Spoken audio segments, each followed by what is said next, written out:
Ladies and gentlemen, boys and girls, you are listening to Ratchet and Respectable with Demetria Lucas.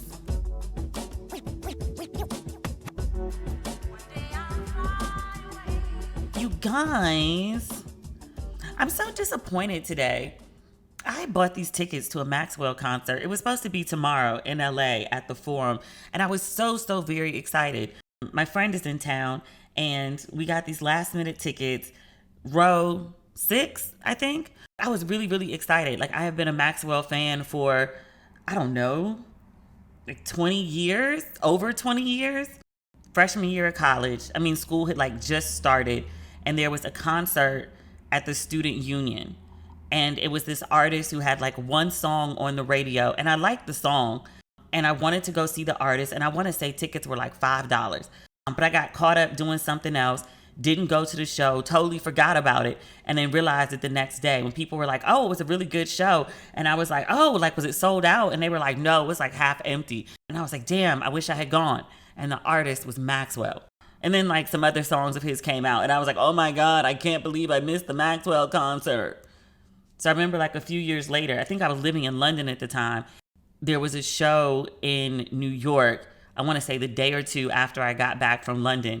I got up and walked to the internet cafe because the place I was staying at didn't have internet access, because this was early 2000, to catch the tickets when they went on sale. So I flew back and jet lagged and everything. I got there early and went and stood at the front for a couple hours to wait for Maxwell, because that's how pressed I was to see Maxwell. And that then was to make up for not going to the concert when I was a freshman in college. And so going tomorrow, which I was supposed to make up for, again, not going when I was a freshman in college. And I was like, oh, baby me would be so proud. 17-year-old me would be so proud that we still like Maxwell and that we go to Maxwell shows and sit in good seats. She would be so proud of us. I was all gung-ho to go. And then literally the day after we bought the concert, they changed the date to the 29th of this month. And I won't be here. I'll be gone already. So, womp womp. I do really want to see Maxwell, though. That's my only news. I've actually worked. I'm looking forward to this weekend. To make up for Maxwell, my friend and I are headed out to Malibu to, see what it's giving. See what shenanigans we can find ourselves getting into. I look forward to that.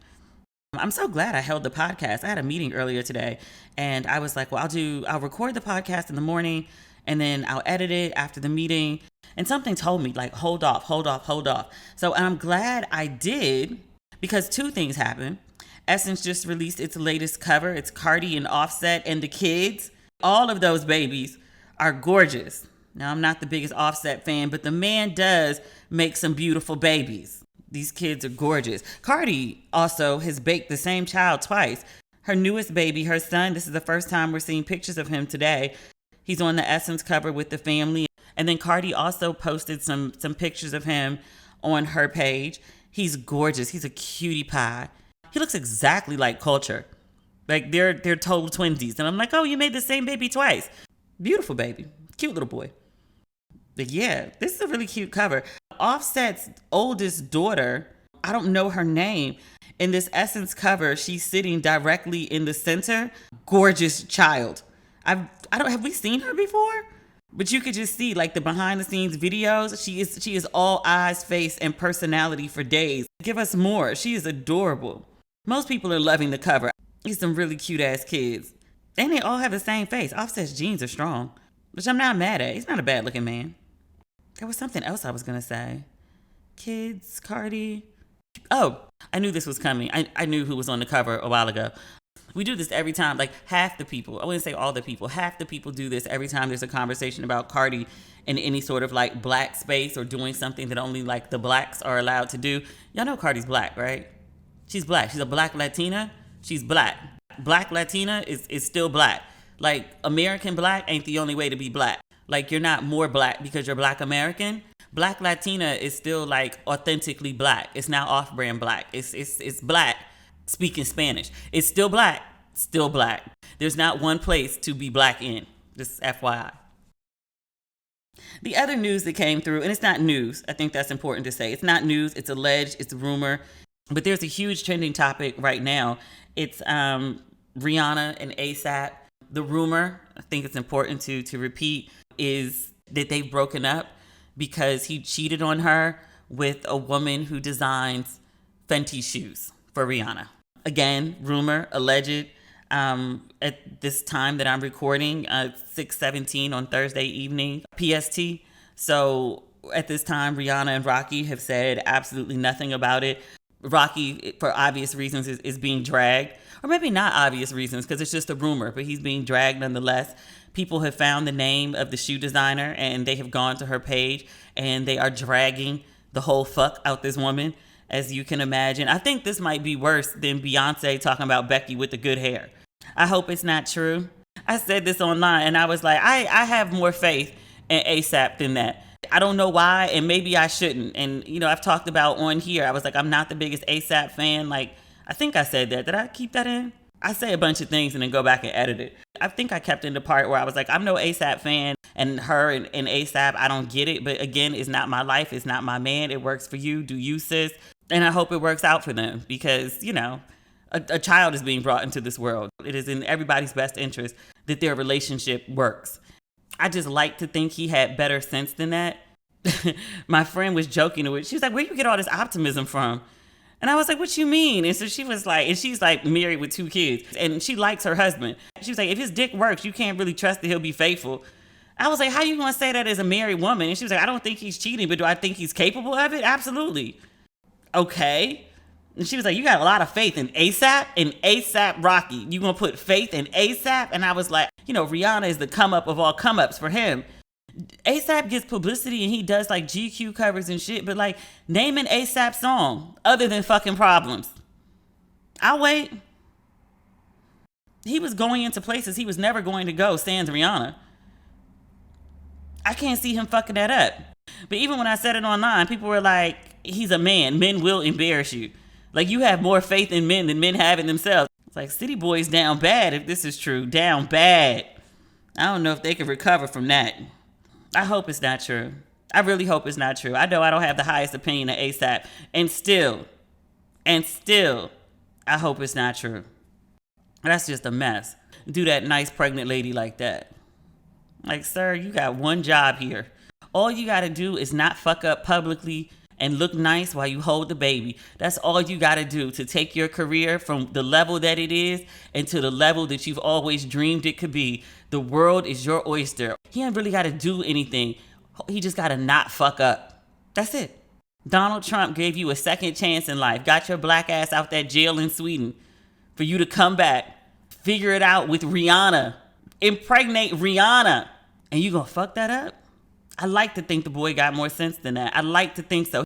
I hope, I wish that he has more sense than that. I do.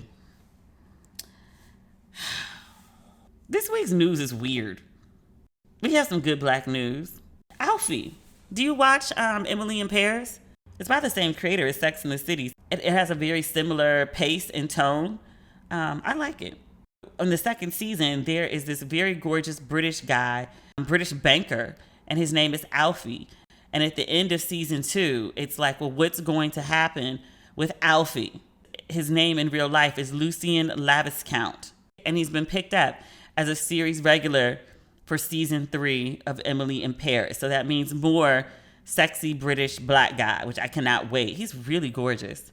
He's a little young for my taste. He's 29. I usually don't set my eyes on anybody under 30. I make an exception for Lucien, and I did for Damson Idris, who is now 30. So I don't feel as bad like when I lust in my heart after him.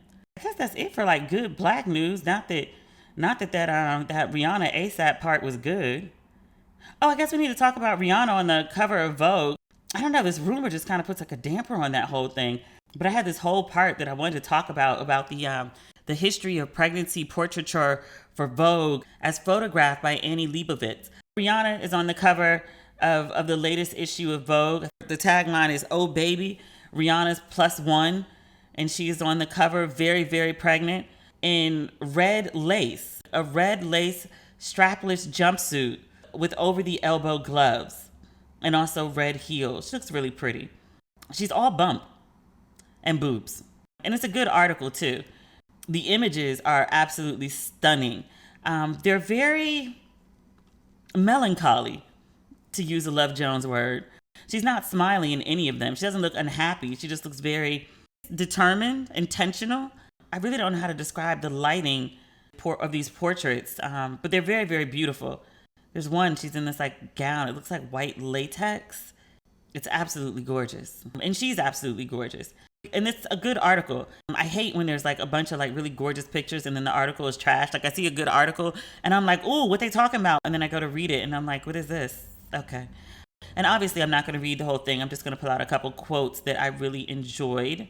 But there's Rihanna on motherhood. She says, quote, I always thought it would be marriage first, then a baby. But who the fuck says it has to be that way? I'm certainly not going to let that get in the way of me being a mom.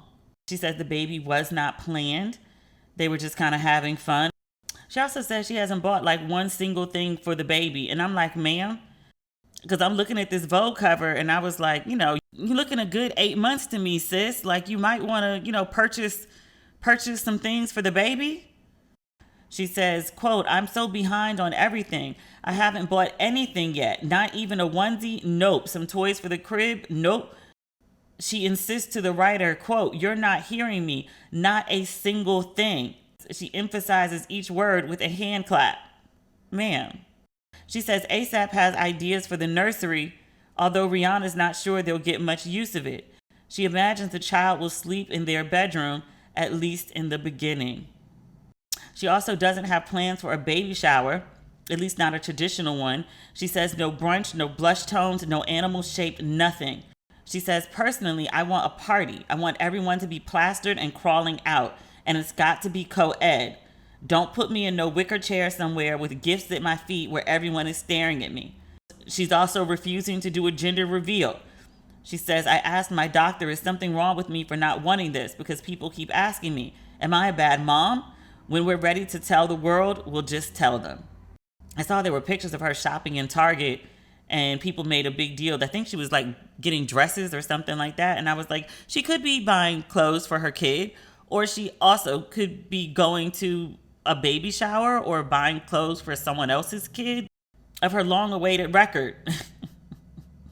Rihanna promised us the record a long time ago. We ain't heard a record in 2016. Is that correct? Rihanna also says it's, quote, her best album. Released in 2016 and famously snubbed by the Grammys, the genre-busting album was ahead of its time. I'm reading from Vogue, and a hard act to follow. Of her next project, Rihanna only says, I'm looking at my next project completely different from the way I had wanted to put it out before. I think this way suits me better, a lot better. It's authentic. It'll be fun for me, and it takes a lot of the pressure off. She still ain't give a date. This is like waiting on that damn Dre album. Oh, and of ASAP, I think this is worth saying. It's not like she made the kid by herself. She says, quote, what I love most about us, transparency with everything, how we're feeling, what our goals are, what our fears and insecurities are, the vulnerability to be able to say what you feel about each other. That's sweet. She also says of him, there's no pretentiousness, my brand, your brand bullshit. It's just us living. I just feel like I can do any part of life by his side. I hope he ain't fuck up. I really hope he didn't. Not like the rumors that are circulating right now. I really hope he ain't do that shit. I really, really do. Just aside from like the rumors of it all and I can't imagine like carrying somebody else's kid and then find out they've been fucking somebody that works for you, no less. That you put on, no less. That's a big level of betrayal. Niggas will do it. I just hope that he did not do it to her. Yeah. Keeping things fresh is the best way to keep from burning out. Peloton is pushing you further with so much new on the Peloton Bike and Peloton Bike Plus. That means new classes, new music, new ways to keep your workouts fun and interesting. Peloton has a workout for every day and every schedule. I like to de-stress from a long day with 30 minutes of strength and 20 minutes of cardio. Or in the mornings, I can do a quick 15-minute total body class before work. It's easy to stay motivated with so many options. There's bike workouts, yoga, meditation, dance, cardio, and more. Peloton is also stepping into the ring with its newest discipline, no gloves needed. Even if you've never boxed before, these classes will have you working up a sweat while working on the fundamentals of form, footwork, and fun combos that will keep you on your toes. Visit onepeloton.com to learn more. That's ONEPELOTON.com. I've tried a lot of different omega-3 supplements, and I've got to say, Iwi is the best one I've ever used. Their secret is algae. It's a whole nother level than plain fish oil. Here's why I love Iwi. Do you know where fish get their omega-3s from? Algae. With Iwi, you go straight to the source and skip the middle fish and the nasty fishy burps. Iwi's proprietary form of algae leads to 50% more absorption, the world's highest absorption of any source of omega-3. Iwi's proprietary formula goes right to your bloodstream for more absorption, more health benefits.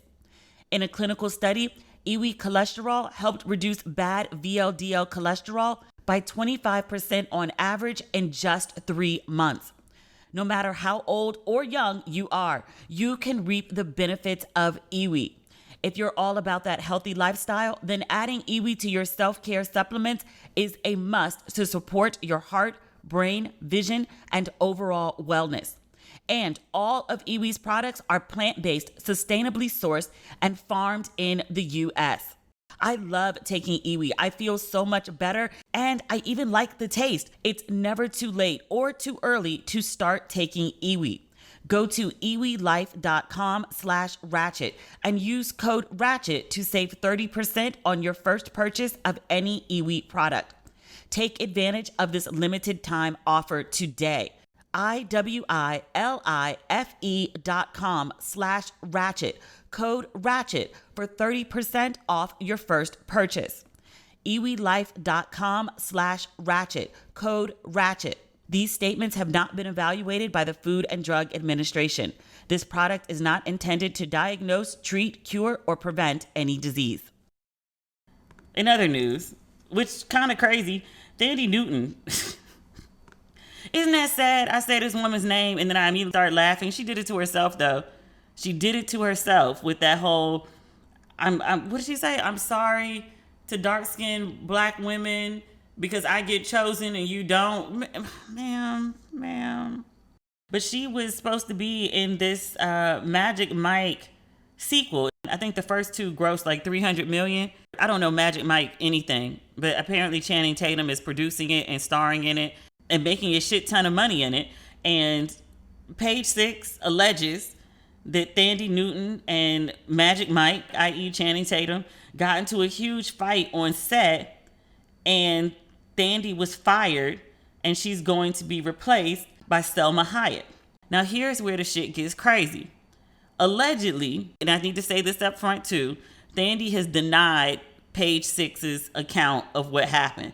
Page Six says they spoke to several people on set and they have the right account. Okay.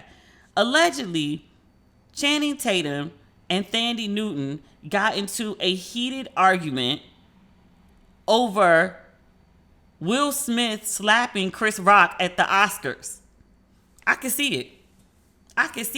I've been in heated arguments with people over Will Smith smacking Chris Rock because it brought up so much stuff. It's not just about the smack. Like, I made a list on one episode of the podcast, like, of 10 things that also played into the smack. Like, you got to talk about sexism and patriarchy and marriage, gender norms, race, Hollywood. Like, there's so much that goes into it. But allegedly, these two got into this, like, drag out argument that was so bad that Channing Tatum got in his car and drove off and left set for the day and wouldn't come back. Page Six points out that Channing Tatum is the producer and he's also number one on the call sheet, which means he has a whole lot of power. Thandie Newton is number two. They were shooting this film for 11 days. Now Thandie's out and Selma's in. I'm trying to figure out what the hell did she say to him in this argument that, one, he got so mad that he drove off, and two, after a period of separation, to think on what was said and to think of how to handle it, they were like, you know what? We've already done 11 days of filming. Fuck it. We'll reshoot. We ain't dealing with her ass no more. She gotta go. Like, damn. What did she say? But Thandie's out. So Remember earlier this week we were talking about the reel coming to an end, and I was like, I don't think this is good riddance. I think this is goodbye, and we'll see you later. It's not like a get the fuck out type of thing. Thandi girl, didn't she say she was retiring when she was doing a promo for the last movie? And she was talking about dark-skinned women and apologizing for being chose. I swore she said like she's had a good run and she's done and she's gonna go on and do something else. But now she's sitting up here on set, or she was. Thandi said she quit the movie for personal reasons. That's what her publicist said. The statement from the publicist said, quote, she has made a difficult decision to step away from the production to deal with family matters. If she really got some family matters, I hope everything's all right. Family matters is like exhaustion. I got some shit going on. I ain't trying to spill all my tea, so I'm just going to say exhaustion so y'all understand I had to go. Okay. Page 6 also notes that they said the shakeup came after, quote, a legion of horny middle-aged women stormed the set in an effort to get a glimpse of Channing Tatum in costume as an oiled-up male stripper. Wait, is that what Magic Mike is about? Is the magic his stick? Oh, dear. I didn't realize that. Oh. Maybe I need to watch Magic Mike. He don't really do it for me, though. Not bad looking. He just, He's the dude that Zoe Kravitz is dating now, yeah? What else is going on? Oh, and criminal shit. We have criminal shit this week. Maya Ponsetto. Do you remember her? This story is from December 2020. It seems like it happened way later than that. I don't remember it being this old, but indeed it is. And I know we talked about it on here. Remember the woman who attacked a 14-year-old kid in the lobby of a hotel because she thought, a black kid at that, because she thought he stole her cell phone, only to discover that she left the cell phone in an Uber? So she attacked this kid. It was caught on camera. The kid and his parents decided to press charges, as I think they should have. The girl, I remember, she did an interview with Gail, and I remember her being so rude. Did she make a hand motion or something for Gail to be quiet? I can't remember what it was, but it was so damn rude. And I was like, oh, girl, you have tried it. So you were supposed to come on this show trying to, change public perception of you because you were persona non grata. Like they were calling her Soho Karen. The Gail interview was supposed to clean you up. You just made it worse.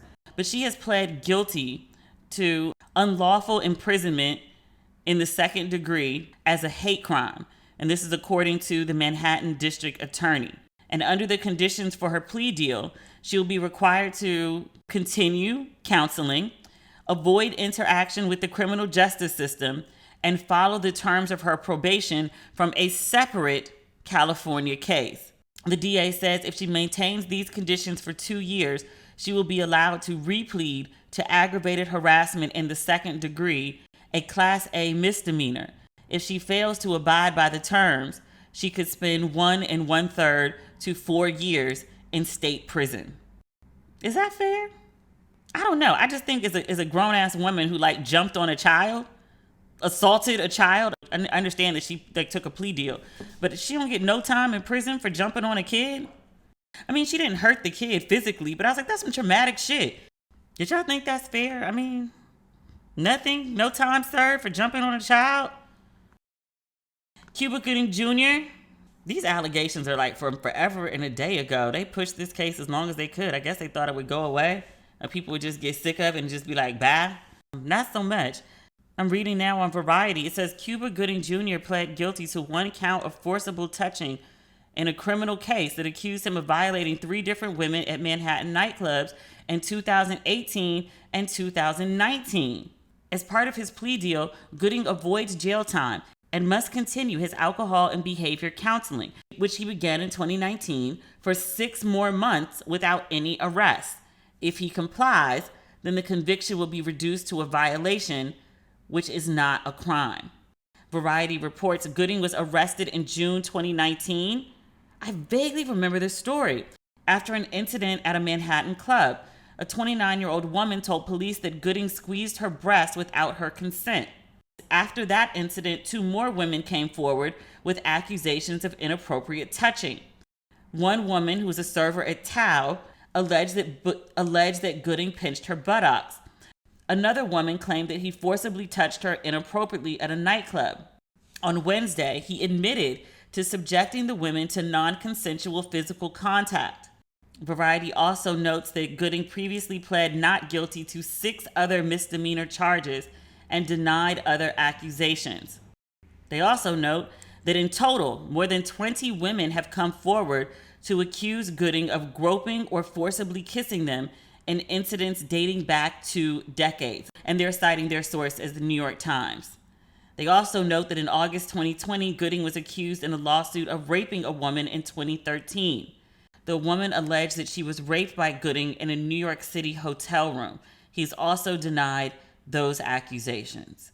Jesus. So when I saw this circulating online, I saw a lot of people talking about not so much the rape part. They were talking about the things he was convicted of, and they were like, he grabbed a woman's breast in a nightclub and pinched somebody's ass. Like, really? Like, that's a lawsuit now? Yeah, and it should have been a long time ago. Let this be a lesson to men who want to be handsy and touchy and fill you up in clubs. That it's always been gross. Just because people didn't report it to the police and it wasn't being prosecuted as a crime doesn't mean it never was one. It's always been disgusting and women have always hated it. Let this be a lesson to keep your hands to yourselves. Yikesy. You know, those poor women, that's all I have to say. His career, I've enjoyed his acting over the years. If his career is impacted by his actions off camera, it is what it is. You keep your fucking hands to yourself, my dude. I swear some days we should add a shut the fuck up is free section to this podcast. We've previously spoken about the guy who liked to role play with his wife as a cat and an old woman who takes in strays.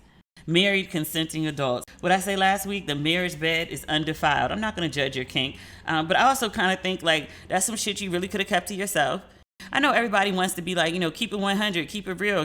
Not necessary. Not necessary. You can actually keep some things to yourselves, and it's okay. You do not have to share every single waking thought in your head. And I say this as someone who literally gets paid to give opinions on shit, gets paid to share details of their lives. Literally, it's my job. It has been such for like 15 years, right? And still I say to you, you can keep some shit to yourself. I keep a lot of shit to myself. People think I share a lot. I don't. I keep so much shit to myself. I'm actually incredibly private.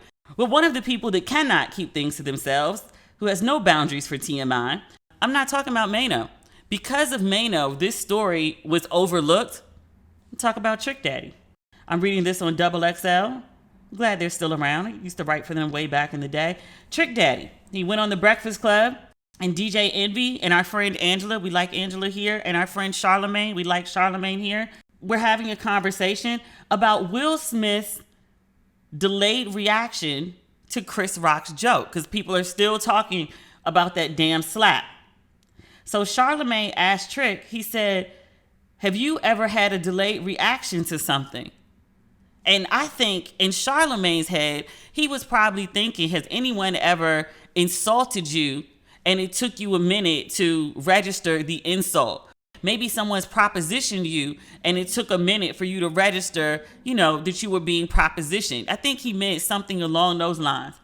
It said, Trick, have you ever had a delayed reaction to something? Trick said, the only thing I've ever had a delayed reaction to was gonorrhea. Sir, what? What? Nobody asked about that. He said, I thought I was personally fine. It turned out she burnt me 3 days later. Sir.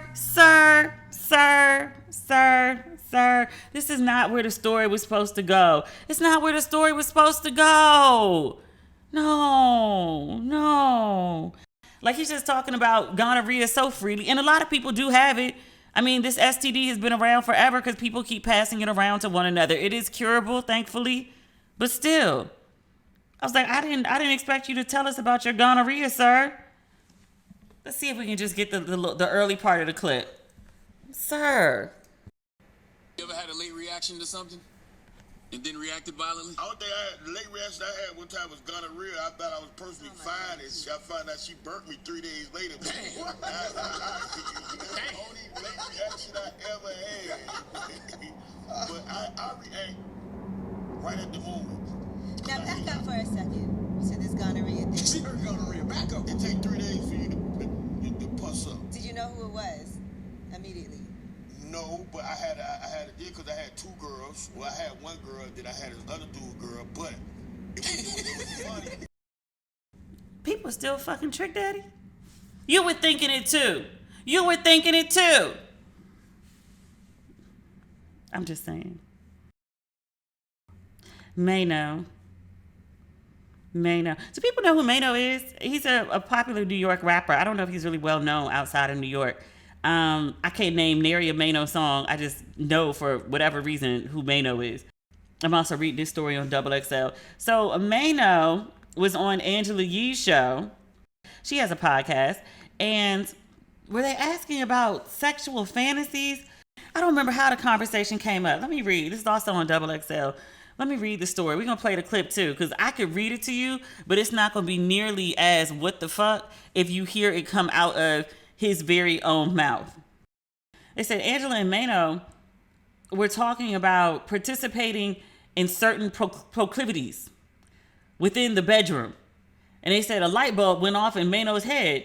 And they said that's when he began to explain in explicit detail a certain fantasy that he likes. He says when he is engaging in sexual activity, he enjoys playing out the role of a slave who is being physically reprimanded by a slave owner, whipped. And then afterward, he has sexual relations with said slave owner's wife. This is what he said. I'm going to read it to you, and then I'm going to play it for you. Because I'm going to read it to you, and you'll be like, Demetria, he didn't say that. One, who does that? What self-respecting black person would participate in this activity? Not one. Now, he participates in this activity. Is he self-respecting? I would say no. Because I don't know how you be self-respecting and do this and then also tell people about it. So, like, you ain't got no good self-esteem or good sense? I guess the two do tend to go hand in hand. I like to be a runaway slave, Maino said. I like to play like a disobedient slave with a white woman. It's two of them. It's me getting whooped, right? Most of them don't like to play like that. They say this nigga's nuts. It's like, listen, you're going to act like you're the master's wife. And I just got whooped by master for eyeballing you. But the whole time you've been really, you liked it. You've been eyeballing me. Maino acknowledges it's some freaky shit. Then he says, I'm going to come out all sweaty, just finished getting whooped. And then you're going to say, no, Billy Joe, no. Master's not going to like it. He's not going to like it. And I'll say, you know you want it, lady. Nigga. And I do mean nigga. Really? Sir, you need therapy. BetterHelp is here to help. Sir, you need therapy. What? You want to pretend you are an enslaved person who is being whooped. Your ancestors are disappointed. You are not the hope and the dream of the slave. Sir, why? What is wrong with you? And in general, I don't like to shame nobody's kink. I like to say consenting adults, do what you please. But sir, this is much. You need help. You want me to play it for you? I'm gonna play it for you. Hold on. It's so wrong. I'm gonna tell you right now. I've never talked about this. Oh, shit. I like to be like a runaway slave. Okay, no. Maino! Shit. Oh, my God. I like to play like a runaway slave. Okay. I like to play like a disobedient slave with a white woman. So tell me, like, what you say. Yes, master. I'm sorry. It's two of them. Like, it's like me getting whooped, right? You get whooped? It's like I play like you whipping us, but most of them don't want to play like that. This Yeah, I was gonna say, what white woman goes along with this? They don't want to play like that. They don't. Okay. This is my. It's like, listen, you're gonna act like your master's wife. And I'm the runaway. And I just got whooped by Massa for eyeballing me. But the whole time you've been really, you liked it. You've been eyeballing me. Oh, this sounds like some freaky porn. I'm interested. Right, this is some freaky shit. And then I'm gonna come all sweaty, right? Just finished getting whooped, and you're gonna say, no, Billy Joe, no, Billy Joe, no. Massa's not gonna like it. He's not gonna like it. That's what you want it. Like, this is old script. Yeah, it's old script. So I just do want to just in just maybe some of his defense to help him out just a slight amount. He is holding a plastic cup. It is not red, but he is holding a plastic cup while having this conversation. I see a bottle of lemonade on the table. There could be liquor nearby. He could be imbibing while he's having this conversation. He could be a little drunk while he's having this conversation. I know that doesn't negate anything, but I just, nigga.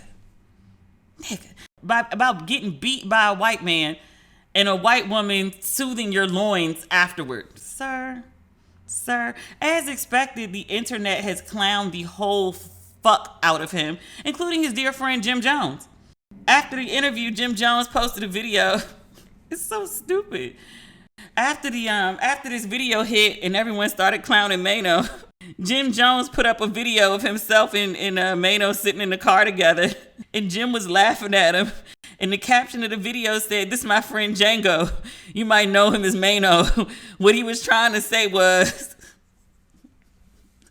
not calling this man Django.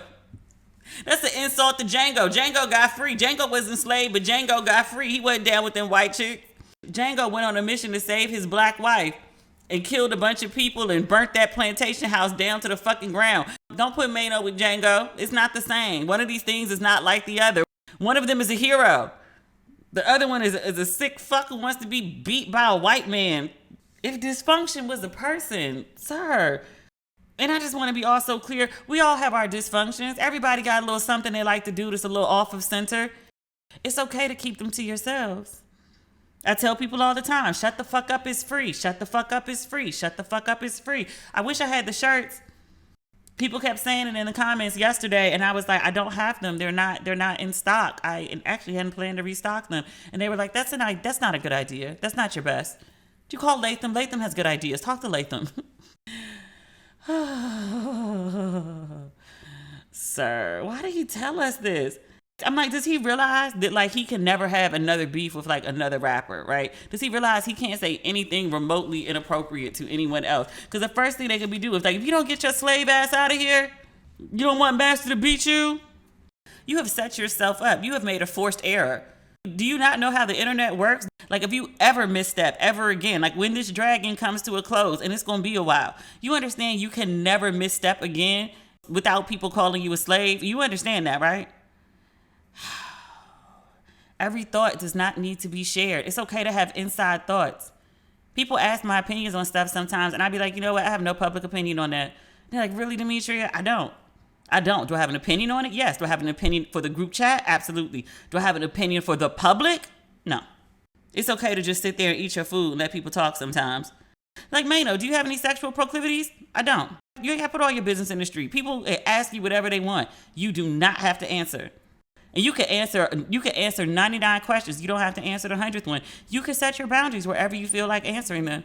You can also just sit there and double blink people. Oh, so you're not going to answer? I'm not. Who is this? I don't know that man. There's so many ways to get around it. What do you think of the film? Beautiful gowns. There's so many ways to get around answering questions that you don't want to answer. Pick one. Don't allow yourself to be embarrassed like this. One man sitting up here telling people like, yeah, I didn't know I had gonorrhea for 3 days. What? Sir. No one likes waiting on a paycheck, especially when you've got bills due. Good thing there's Chime. Now you can get your paycheck up to 2 days early with direct deposit.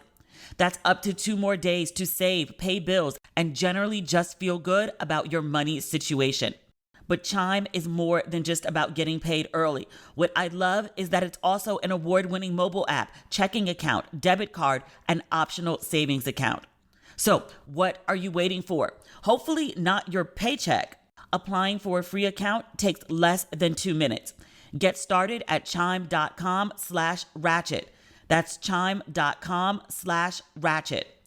Banking services and debit card provided by the Bancorp Bank or Stride Bank North America. Members FDIC. Early access to direct deposit funds depends on payer. This podcast is sponsored by BetterHelp Online Therapy. People don't always realize that physical symptoms like headaches, teeth grinding, and even digestive issues can be indicators of stress. And let's not forget about doom scrolling, sleeping too little, sleeping too much, undereating, and overeating. Everyone I know is always speaking about how stressed they are. Stress shows up in all kinds of ways, and in a world that's telling you to do more, sleep less, and grind all the time, here's your reminder to take care of yourself.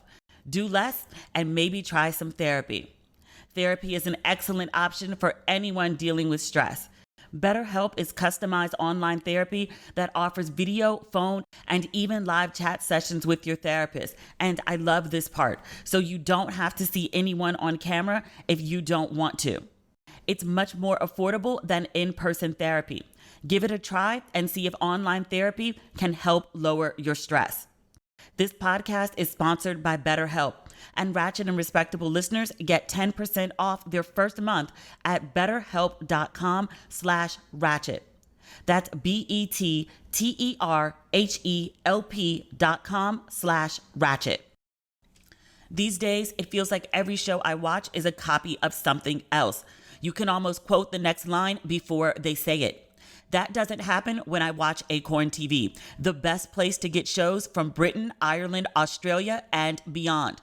Everything I watch feels new and original, and there's something new to discover every week. Acorn TV is the largest commercial-free British streaming service that features compelling stories, exclusive premieres, and originals you won't find anywhere else. Acorn TV has hundreds of exclusive shows from around the world, including award-winning mysteries, dramas, comedies, history, and so much more. The series you find on Acorn TV are cleverly written, visually striking, and feature renowned actors and hosts like David Tennant and Mary Berry. I'm currently watching Aftertaste. It's about a chef who's burned all his bridges and finds himself with one more chance in a high-end Shanghai restaurant. You get thousands of hours of new enthralling content on Acorn TV for a fraction of the cost compared to most streaming services at just $5.99 a month. I love that Acorn TV has so many options and how easy it is to stream on all my devices. For original shows from Britain and beyond, Acorn TV has them all. You're going to love it like I do. Try Acorn TV free for 30 days by going to acorn.tv and using my promo code RATCHET. But you have to enter the code in all lowercase letters. That's ACORN.TV, promo code RATCHET to get your first 30 days for free. Acorn.tv, code RATCHET.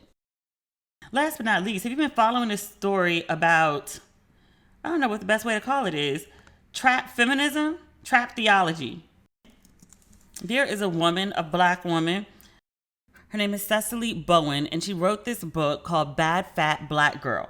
And her book is about trap feminism. It is a concept that she came up with in 2012 on a road trip with a friend. Reading this from an interview that she did on Bitch Media last year when she was promoting her book.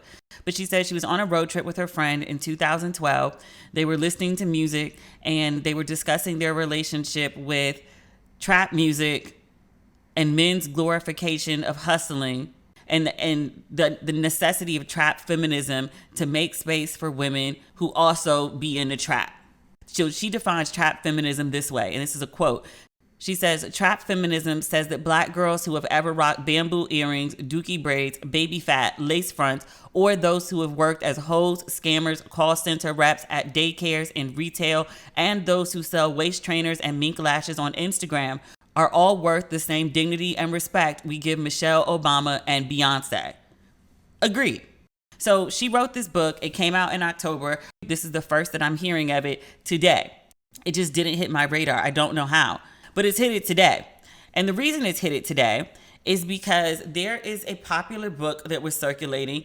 Oh no, it hasn't even come out yet. It was set for April 21st, according to Barnes & Noble. It's called Bad and Bougie: Toward a Trap Feminist Theology. The author's name is Jennifer M. Buck.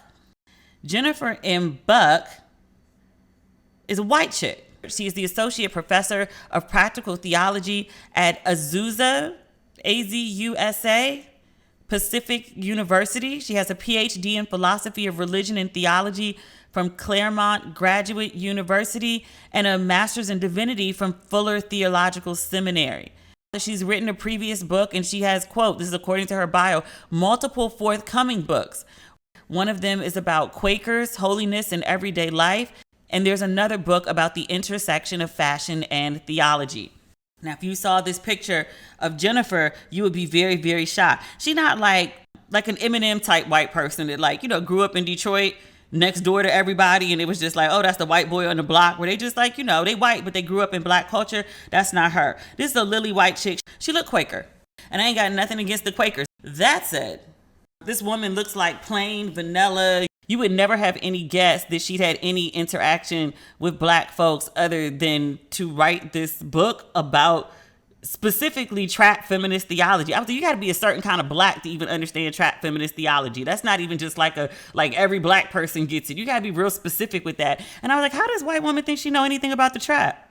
You don't see me on here talking about trap life. I don't know that life. As a black person, I also would not feel qualified to start writing about trap shit because I don't know it. Yes, I could go to a culture and I could immerse myself in it and research it. I could interview people.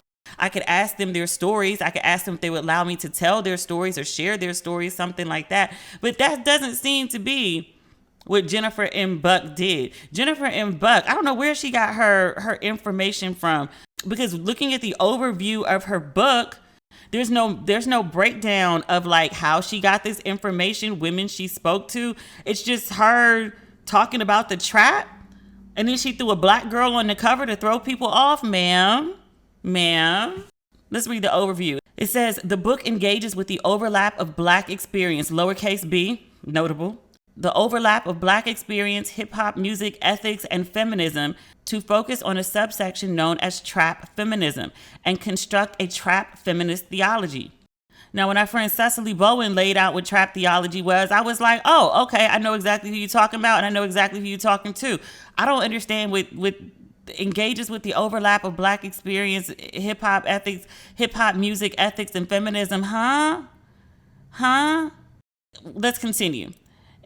She says, interacting with the concepts of moral agency, resistance, and imagination, trap feminist theology seeks to build an intersectional theology emphasizing women's agency in their bodies and sexuality, while also remaining faithful to the quote and unquote trap context from which they are socially located. Girl, what? Look. I got an undergrad in English and a master's in journalism. I've been a writer for 20 goddamn years. I'm really good at dissecting stuff. Girl, what? How you get this past the publisher? She says such a project will redefine the quote and unquote trap context from one of marginalization to one of joy and flourishing within black feminist theology. The theology overlaps with black ethics and subversive empowerment that forms a new normative ethic and family system with a subset of the black community. Again, girl, what? It's me? She sound like Damon Wayans sitting up on that prison bed. No? Trap feminism emerges out of trap culture where the black woman is creating a space outside of the barriers of poverty, harnessing autonomy, employment, and agency to allow for a reinvention of self-identity while remaining faithful to social location. Ma'am, I hate when people use a bunch of big ass words just to say essentially the same shit Cecily said in words people could actually fucking understand. Girl, I don't even understand what any of this means. Am I the audience for this to read about trap feminism, or is this some PhD anthropological look at the survival of women in the hood? This feels real. Behold the adult female trap queen in her natural habitat of Southwest Atlanta. A trap queen is a woman who is down for the cause. She was born in the ghetto, raised in the ghetto, but she ain't that ghetto. The trap queen is a bad bitch, and this language moves beyond the physical aesthetic to a woman who resists power relations that would keep her oppressed. Trap queen has come to serve as a synonym for street smart female in any context. But for our work, here the context will be limited to a black urban female who makes and distributes illegal drugs, often behind a shell business. She is confident, sexually liberated, driven, and deeply committed to the thriving of herself and her community. I like to thank Damon Young. I don't know where he went and got a copy of the first page of this woman's book from, but that's what I've just read to you. I'm reading to you exactly what her fucking book says. White people love to go like poke around some shit and be like, what is this? What is this magical new thing that we just discovered today that's existed for like hundreds of years? Braids, you say? Do-rags? Baby hair? On adults? What are these colorful bags women take to the markets? We can put a European label on them and sell them for $500. White people say Christopher Columbus and some shit. I'm gonna go find some shit that's existed forever and plant a flag on it and call it new. It's not called discovery, that's called theft. And I don't understand what the fuck this book is about. I would order it, but so I heard it's not gonna be published. I'm reading this, Dr. Stacey Patton. You know Stacey. Stacey comes to talk to us sometimes. She's reposting something from Teresa Stovall, who did the good Lord's work. Everybody's been sitting on the internet complaining and outraged. Teresa picked up the phone and called the publisher and was like, hey. She said, I called the publisher, a small Christian press in Eugene, Oregon, to find out how the entire fuck this book happened. She said she says the publisher is preparing a statement, taking full responsibility for their mistake. She said she'll share it when it goes live. Let me go follow her page real quick. She said, most importantly, they are pulling the book from sales outlets. And she says she's not sure when. She notes that it's still up on Amazon. I'm looking at it on Barnes & Noble. As someone who's uploaded stuff on Barnes & Noble and then had to like make edits to it, it does take a minute to get it up and get it down. Sometimes 48 hours, just in fairness. But they said they're pulling the book from sales outlets. Stovall notes that when she peeked, she's like, it had 17 one-star do not buy this book reviews. That was on Amazon? Because I looked earlier at the reviews. There's 28 one-star reviews on Barnes & Noble. If you don't have much to do today and you just want to like cackle real quick, read the reviews on Barnes & Noble. I can't vouch for Amazon, but the ones on Barnes & Noble, somebody who named themselves Hard Pass called this book Yikes on Bikes. The editorial review says deeply important and relevant work that gives voices to communities that are continuously marginalized. She said white women stealing culture and writing from a perspective where they have no credentials is the active marginalization of those communities. Facts. There's somebody else who talks about the audacity. The white audacity here is astounding. It is incomprehensible as to how this book was written, but then even published. As a white woman, we need to at minimum shame other white women into shutting the fuck up. See, there it goes again. It's free. Someone else calls this inappropriate. They said it is contradictory in a sense that the book is meant to analyze black women's voices, yet it is trying to accomplish that through a white woman's take on intersectionality and her experiences rather than logically be obsessed through a black lens. Take it off the shelves and pack it up. This is the last one. Dead ass. Say you're from New York without saying you're from New York. It says, this is giving Blind Side. White women with a white savior complex that can get down with the brown. This is giving, I can write a book about black women as a whole because my friend in elementary school was black. When black women ask for representation, this is not what we mean. They dragging the hell out this book. It tickles me. This one, terrible. This author should be embarrassed for herself. She stole the name in a lame attempt to be relevant. She also attempted to speak on a subject that no amount of research could ever teach her about. If she truly cared on this topic, her research would have told her not to write this book. Why can't white people stop colonizing the experience of people of color? She is directly trying to gain from cultural appropriation. They dragging her ass. Oh well, she brought it on herself. That's what you get for not shutting the fuck up. When it's free. All right, ladies and gentlemen, and boys and girls, and those who don't identify as either, that is Ratchet and Respectable for this week. I'll be back on Tuesday. We'll talk again then. If you have not picked up your merchandise for Ratchet and Respectable, please do so. It is available on the website, demetriallucas.com. We have Ratchet and Respectable in all different colors. I just got a new round of edited graphics for companionship, dick, and protection. I like this batch. So hopefully I can get that in the works. Is that everything? It's never everything. Is it what we got? It's what I'm giving. So we'll talk again on Tuesday. Okay, bye.